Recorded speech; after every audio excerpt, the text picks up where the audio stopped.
ए दीदी राहून जाय ना आजचे दिवस. नको रे, मी सासरी सांगितलंय की मी 2 दिवसात परत येते, कशाला उगाचच. अगं 1 दिवसाने काय होणार आहे, मी सांगतो ना दादी त्यांना. त्यांनाच मी 2 दिवसातच सांगितलं होतं की मी 2 दिवसात येते म्हणून. परत ते बडबड करतील, काय तू पण. थांबून जाय ना दीदी. नाही राहत आहे ना दादू, मला ऐकत जा जरा.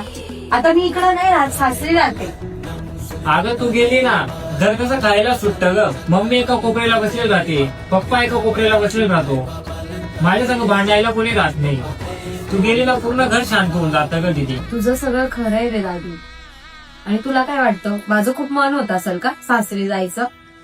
माझी पण इच्छा नाही होत रे, मम्मीला सोडून जायचं, पप्पाला सोडून जायचं, माझ्या दादूला सोडून जायचं.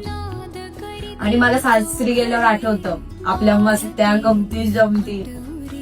तुला एक गोष्ट सांगू दादू, जेव्हा मुलीचं लग्न होतं ना, तेव्हा मुलीसाठी तिचं सासरच तिचा माहेर असतो रे.